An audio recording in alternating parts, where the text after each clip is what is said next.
Welcome to the Deep Dive. Today we're plunging into something vital, often unseen, but definitely shaping our world. The global user experience design services market, or UX, as most people know it. That's right. We're doing a deep dive specifically tailored for you, using your sources to really get a grip on what's important in this really rapidly expanding field. Our mission, well, it's to unpack the growth, the trajectory from 2021 right through to 2033.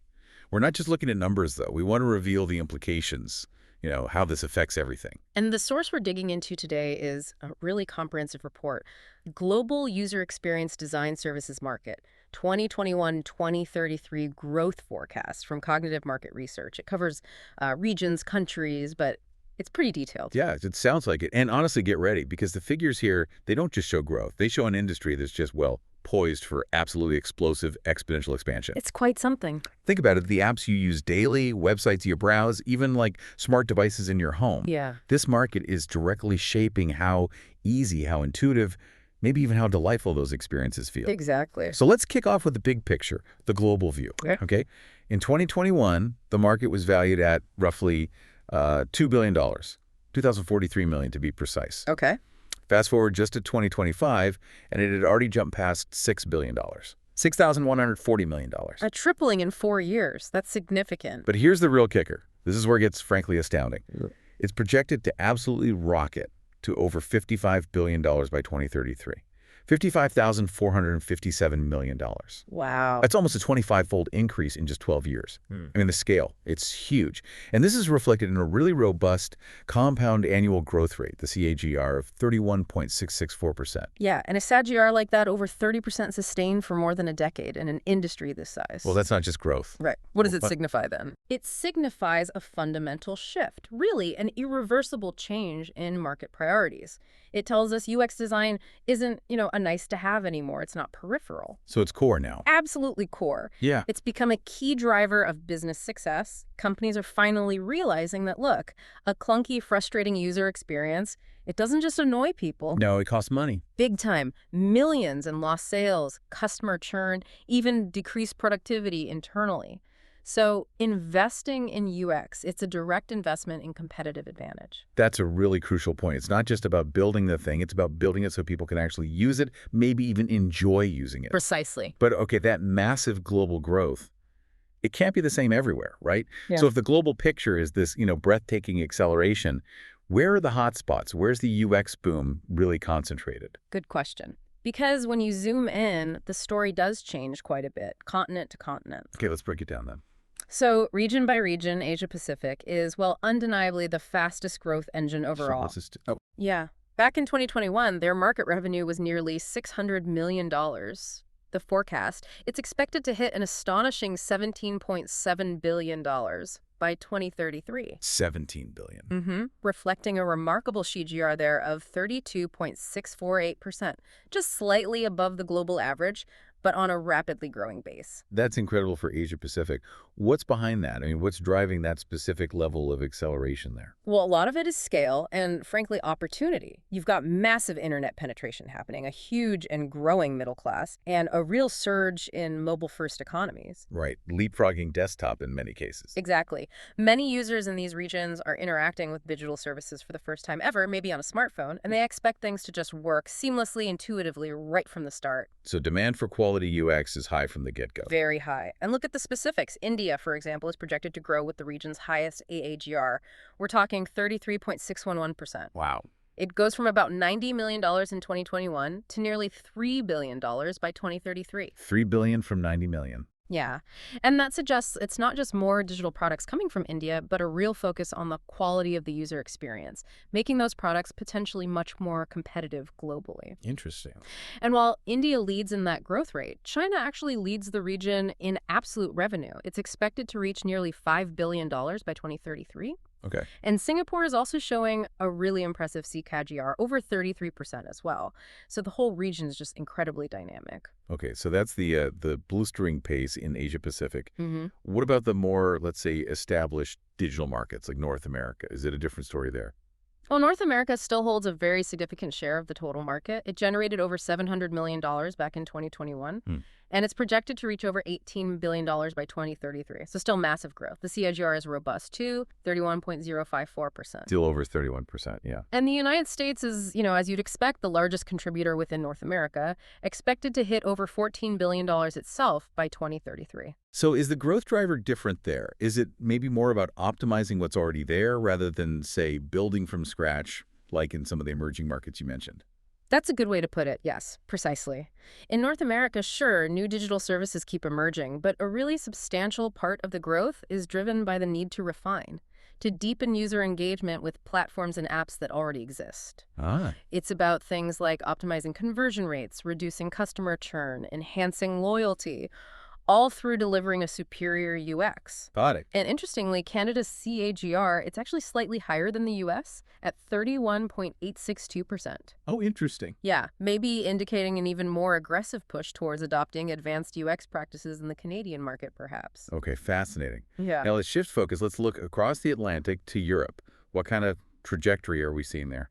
Europe's market was around $460 million in 2021. It's estimated to climb to nearly $12 billion by 2033. 12 billion, okay. Strong growth, too. Very strong. The CAGR is 31.135%, right in line with North America. But we do see diverse trajectories within Europe. Right, it's not monolithic. Yeah. Are we seeing different approaches across European countries, or is there a sort of unified trend in how they're adopting UX? It's definitely a mix. Germany, for instance, really stands out. It has Europe's highest CAGR at 32.0007%. 32% for Germany. Yeah, its market grows from about $91 million in 2021 to over $2.5 billion projected for 2033. This suggests a really powerful drive towards digital transformation, especially within its significant industrial and tech sectors, and UX seems to be right at the forefront of that. It makes sense, given their manufacturing base moving digital. Exactly. Then in contrast, you look at countries like, say, Russia or Luxembourg, they still show strong CAGRs, around 29.6%, so still very significant growth. Still nearly 30%. Right, which highlights that the demand for UX is pretty broad-based across the continent, even if the specific reasons or the intensity varies from country to country. Okay, moving south now. What about South America? Is it keeping pace with this global acceleration we're seeing? Oh, absolutely. South America shows a very promising trajectory. Their market was smaller, around $118 million in 2021, but it's projected to rise to over $3.3 billion in 2033. That demonstrates a very healthy CAGR of 32.057%, slightly higher than Europe or North America, actually. Wow, okay. Any standouts there?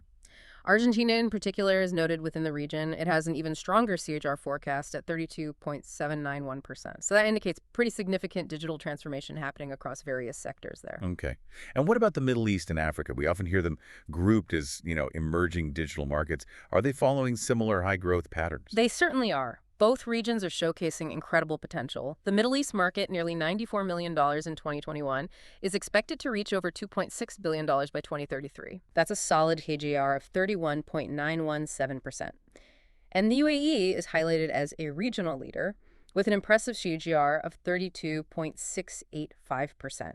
Really reflects the significant investment they're making in cutting-edge digital infrastructure and user experiences. Yeah, you see that with Dubai and Abu Dhabi aiming to be tech hubs.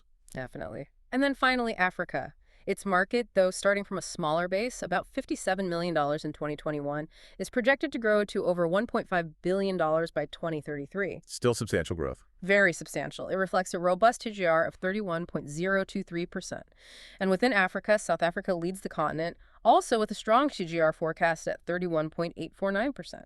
So if we look at South America, the Middle East, and Africa together, what's the common thread? Why are these regions, maybe starting from a smaller base, showing such incredible percentage growth rates, often exceeding 31 or 32%? Yeah, it really comes down to, I think, untapped potential meeting rapid digital adoption. Okay. Like we touched on with Asia Pacific, many of these regions are leapfrogging. They're skipping over maybe legacy desktop infrastructure and going straight to mobile-first solutions. So as more and more people come online for the first time, and as businesses locally and globally seek to serve these new digital consumers, the The demand for well-designed experiences just skyrockets.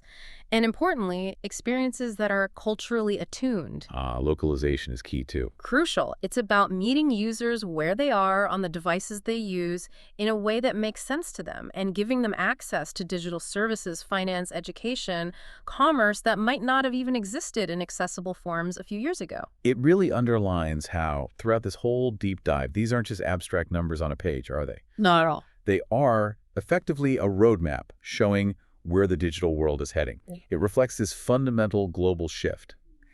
Businesses have to prioritize user experience now. They do. I mean, think about your own phone again. Sure. How many times have you just given up on an app or a website because it was just too annoying or confusing to use? All the time. Yeah. And this report basically shows us that businesses globally are finally getting that message loud and clear. Good UX isn't just nice, it's essential. Exactly. And understanding these regional patterns, these country-specific growth figures, it offers really invaluable insights. It shows precisely where innovation is happening, where the demand for these user-centric solutions is surging. So for you, the listener, how is this relevant? Well, whether you're, say, a product manager, a developer, maybe a business leader, or honestly just someone curious about where technology is going, this data is kind of a strategic guide. Okay. It impacts everything. Where are the new job opportunities for designers popping up? How are software development teams being structured now? What are the baseline user expectations going to be for any new product or service hitting the market? This data touches all of that. So wrapping this up then, our deep dive into your sources has, I think, clearly highlighted just astonishing growth, consistent growth, widespread growth, really, across the entire global UX design services market. Yeah, astonishing is the right word. It's not just a passing trend. This industry is truly positioned for, well, exponential expansion, almost everywhere. And if you connect that to the bigger picture, what does this universal high growth really tell us about the future? What does it tell us? It suggests that user centricity, focusing on the user, it's no longer some niche idea. It has absolutely, unequivocally become a core driver of economic value. It's about competitive advantage across basically all industries, all geographies. So adapt or get left behind. Pretty much. Businesses that fail to prioritize making things intuitive, maybe even delightful to use, they're simply going to struggle. This is the new standard. Which leaves us, and you, with a final thought to consider. Given this immense, accelerating growth, how will this relentless demand for seamless, intuitive digital experiences actually change your daily life, your interactions with technology in the coming years? Something to think about. Definitely. Thank you for joining us for this deep dive. Welcome to the Deep Dive. We're here to cut through all the noise and really distill what matters on topics shaping our world just for you. Yeah. There's just so much information floating around today, especially with digital tech. Our goal is simple. Give you a clear, concise take. Today, we're pulling back the curtain on something huge, often invisible, but it shapes how you use tech every single day. We're talking about the explosive growth of the user experience or UX design services market. And look, this isn't just about making things look pretty. It's the real craft, the science of making digital stuff work smoothly, intuitively, maybe even delightfully, For everyone. Exactly. And it's really important for you, the listener, to know that all the data, all the insights we're digging into today, they come straight from cognitive market research. They're a highly trusted source for deep data-driven intelligence. So you can be sure the info is, well, solid. It's properly grounded. Solidly solid. Okay, so our mission for this deep dive is pretty clear. First, let's really get our heads around this huge expansion of UX design services. Second, what's actually driving it? What are the forces pushing it forward? And what challenges is it hitting? And finally, where is it all heading next? And crucially, why does any of this matter for you, whether you're using tech, leading a business, or actually building these experiences? Right, let's unpack this. To really feel the sheer scale of what's happening, we need to look at some numbers. And these are pretty staggering. This isn't just typical growth. It feels more like an explosion, really redefining how businesses operate online. So back in 2021, the global sales revenue for UX design services was already significant, $2,043.42 million, but that's just the starting point. The real story is where it's going. By 2025, just around the corner, that's projected to nearly triple. We're talking $6,140.8 million. Okay, and then hold on to this. By 2033, an astonishing $55,457.6 million. 55 billion. 55 billion. That means a compound annual growth rate, the CGR, of 31.664%. Just incredible. Yeah, and what's truly fascinating here isn't just the dollar signs, huge as they are. It's what that kind of key CAGR actually means. It shows this dramatic, sustained jump in demand, sure. But more than that, it signals a rapidly escalating value being placed on UX services globally. Businesses aren't just seeing good UX as like a nice-to-have aesthetic thing anymore. No, it's now seen as absolutely critical, a non-negotiable driver for success, key for standing out, for competitive advantage. That level of acceleration, 31%, it's really something, isn't it? So if this is happening everywhere, globally, where are the main hubs? Where's this growth really concentrated? Which regions are leading? Well, North America is, without a doubt, leading the charge. The projection there is growth from about $713 million in 2021 to get this, over $18,301 million by 2033. Massive. 18 billion No, just in North America. just in North America. And within that, yeah, the United States is obviously a huge piece of the pie, going from roughly $570 million up to $14,445 million. But Canada's expanding significantly too, from about $85 million to over $2.3 billion. And Mexico's showing strong growth as well, hitting nearly $1.5 billion by 2033. It really highlights the continent's focus on digital transformation. Okay, impressive numbers from North America. But what about beyond? Which other regions are really adding fuel to this fire? Europe is definitely another major player. They're seeing substantial growth too, expected to go from around $461 million back in 2021 to over $11.8 billion by 2033. Over 11 billion. Yeah, with the UK, Germany, and France really driving a lot of that. Shows a strong commitment there to refining digital interactions. But if you want to talk about the sheer rate of growth, the speed, that's Asia Pacific. It's leading the pack. China and India are emerging as absolute powerhouse markets. And India specifically really stands out. Its CAGR is exceptional, 33.611%. Wow, even higher than the global average. Exactly, rising from about $92 million in 2021 to nearly $3 billion by 2033. That's the highest among the major countries. Truly an explosive market there. And it's not just these big regions. We're seeing really robust momentum in South America, the Middle East, and Africa too. It just reinforces that this demand for sophisticated UX design, it's truly global now, touching pretty much every corner of the digital world. These numbers are just huge. Yeah. But like you said, they're not just numbers on a page. They tell a story, right? Yep. About powerful forces at work. So what is fueling this incredible acceleration? What are the core engines driving this UX market forward so fast? Well, the number one engine, I'd say, is the increasing demand for truly customer-centric solutions. It's all about the user now. For businesses to win today, they absolutely have to deliver experiences that are intuitive, engaging, seamless. It's not optional anymore. It's just fundamental for keeping customers happy, building loyalty. It's how you differentiate your brand and compete. Right. It's moved from a feature to a foundation. Precisely. And another major force, just the sheer unstoppable growth of mobile and web app development. Think about it. How much of your own life happens on your phone or tablet now? Almost everything. Yeah. So as mobile use has just exploded, companies face immense pressure. They need user-friendly, responsive designs that work perfectly across this huge variety of devices, platforms. If it doesn't work well on mobile, it's almost like it doesn't exist for a massive chunk of users. That makes total sense. And then there's a third driver, maybe the most transformative one lately. It's the integration of artificial intelligence, AI, and data-driven personalization.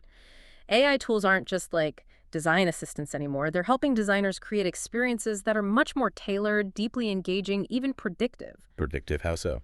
Well, imagine an interface that doesn't just react to what you did, but sort of anticipates your next likely move, based on patterns from millions of users, not just your own history. Ah, okay. That's a big shift. It really is. It fundamentally changes the designer's role, moving from reactive fixes to more proactive creation of what users might want or need next. Okay, so huge growth, powerful drivers. But rapid expansion like this rarely comes without some bumps in the road, right? Yeah. Not everything can be smooth sailing. What are the restraints? What could potentially slow down this impressive progress we're seeing? That's a good point. Yes, there are definitely hurdles. One big one is simply the high cost of professional UX design services. For smaller businesses or maybe startups operating on tighter budgets, these costs can genuinely be prohibitive. So they might get locked out. Potentially, yeah. It means they might struggle to access that top-tier design talent that the bigger players can afford more easily. Creates a bit of an uneven playing field. That cost barrier is significant, especially for lean startups. Mm-hmm. Are we seeing any, clever workarounds? Or is it just pay to play for the best UX? That's a really excellent question, and it's something the industry is kind of grappling with. You do see some template-based solutions, low-code platforms emerging, trying to democratize it a bit. But, for truly bespoke, high-impact, custom UX, that still commands a premium price. It's definitely a tension point. Okay, cost is one. What else? Another restraint can be a disconnect sometimes between the design outcomes and the actual core business objectives. How does that happen? Well, if there's a misalignment, maybe the design team doesn't fully grasp the strategic goals or the business side doesn't understand the user needs deeply enough. You can end up with products that look great, maybe even function okay, but don't quite hit the mark. They don't fully solve the right customer problem or drive the intended business result. Right, leading to wasted effort or products that just don't perform as hoped, despite the investment. Exactly. And one more key restraint ties back to that rapid change we discussed. The swift pace of technological advancements itself. It creates this constant pressure. Designers have to be continuously learning, updating their skills, mastering new tools, new methodologies. It's relentless. A constant race to keep up. It really is. And sometimes that can lead to gaps in expertise within teams or maybe inconsistent quality if people haven't quite caught up with the latest platform requirements or user expectations. So costs, alignment, and just keeping pace with tech, those are real challenges. But despite those hurdles, the overall momentum is clearly forward, right? So looking ahead now, towards the horizon, what are the key trends you see reshaping the UX design landscape?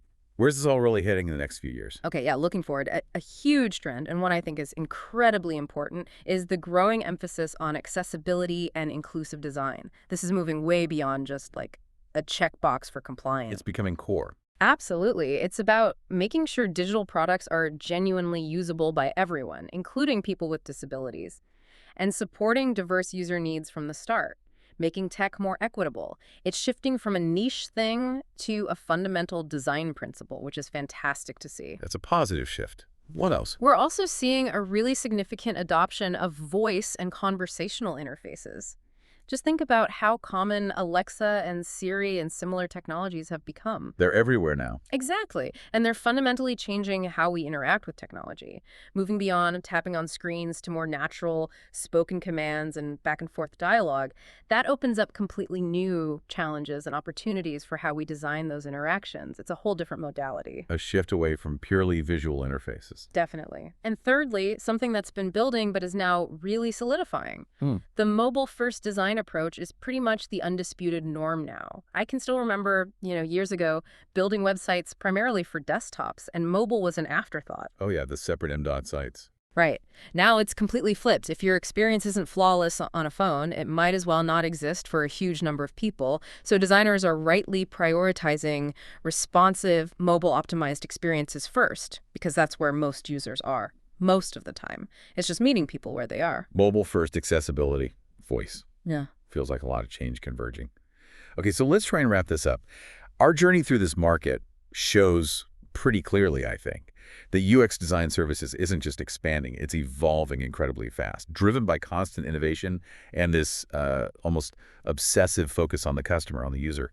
It's a really powerful force shaping how we all interact with the digital world, often in ways we don't even consciously notice. Yeah, and if we connect this back to the bigger picture, really understanding these dynamics, the huge growth, the drivers like customer centricity and mobile, the challenges like cost, and these exciting trends like accessibility and voice, understanding all that is just crucial for anyone involved with digital experiences, whether you're building them, leading a company that relies on them, or even just using them every day. It gives you a much deeper appreciation, I think, for the thought and strategy that goes into the apps and websites you use. Absolutely. It pulls back that curtain we mentioned at the start.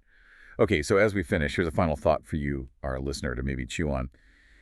Given this incredibly rapid pace of change, this focus on accessibility, these new interfaces like voice, what fundamental aspect of human interaction, beyond just screens and voices, might be the next big frontier for UX design? Is there another sense, another natural way of being that designers might tap into for the next leap in truly intuitive tech interaction? Something to think about. Interesting question. And just a final reminder, all the figures, all the insights we've discussed today, they're sourced directly from cognitive market research. We really encourage you to think critically about these trends, maybe even dig into the data yourself if you're curious.